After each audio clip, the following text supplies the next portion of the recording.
আকরাম, সাতক্ষীরার সার্বিক অবস্থা কি? আনন্দ উচ্ছ্বাস নিশ্চয়ই এখনো চলছে, এ বিষয়ে একটু জানতে চাচ্ছি।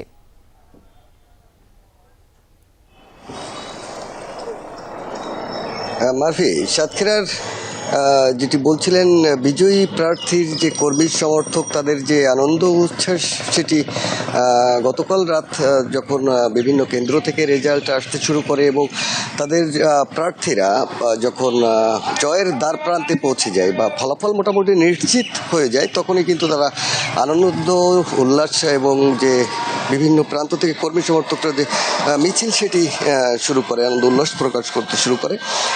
এবং আমাদের সাতক্ষীরার যে চারটি আসন, সেই চারটি আসনে কিন্তু ভূমিধস বিজয় হয়েছে জামাত ইসলামী বাংলাদেশের। সাতক্ষীরা যে এক আসনে এখানে জিতেছেন অধ্যক্ষ ইজ্জতুল্লাহ জামাত ইসলামের যিনি প্রার্থী, তিনি জিতেছেন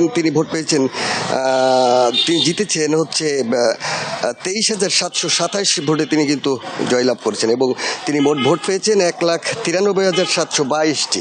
এবং সাতক্ষীরা 2 আসনে এখানে মহাদ্দেশ আব্দুল খালেক জামাতের প্রার্থী, তিনি জিতেছেন 1,50,666 ভোটে এবং তিনি মোট ভোট পেয়েছেন 2,66,959টি। এবং সাতক্ষীরা যে 3 আসন, এখানে জামাত ইসলামের প্রার্থী জয়লাভ করেছেন মহাদ্দেশ রবিউল বাশার, তিনি জিতেছেন 78,854 ভোটে এবং তিনি মোট ভোট পেয়েছেন 1,84,233টি। এবং সাতক্ষীরা যে 4 আসন একেবারে সুন্দরবন উপকূলীয়, এখানে তিনি 21,487 ভোটে কিন্তু জয়লাভ করেছেন এবং তিনি মোট ভোট পেয়েছেন 1,06,913টি। এবং এই যে জয়ের পর আনন্দ উল্লাস প্রকাশ করতে আমরা দেখেছি, পাশাপাশি যারা সাধারণ মানুষ, তাদের নির্বাচনের আগেও কিন্তু আমরা সাধারণ মানুষদের সঙ্গে কথা বলেছিলাম, তাদের যে সার্বিক আশা প্রত্যাশা নিয়ে কথা বলেছিলাম। তারা যেটি আমাদেরকে ওই সময়ই বলেছিলেন যে তারা সাতক্ষীরার যে সড়কের দুর্ভোগ রয়েছে, জলাবদ্ধতা রয়েছে,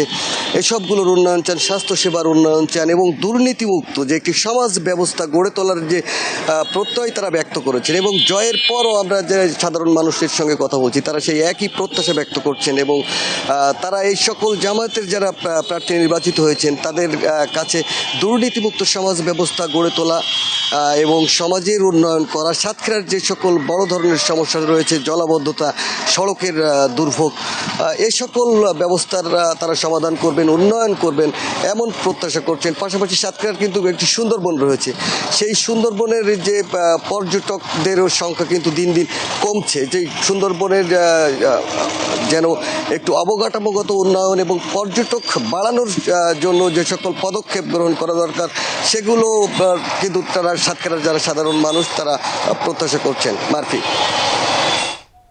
ডিটারজেন্ট বাদ দিন, ফ্লোর মুছতে লাইজল নিন। লাইজল ডিটারজেন্ট থেকে 10 গুণ বেশি পরিষ্কার করে চিটচিটে ভাব দূর করে। ঘর হয় কমপ্লিট ক্লিন। Lysol clean.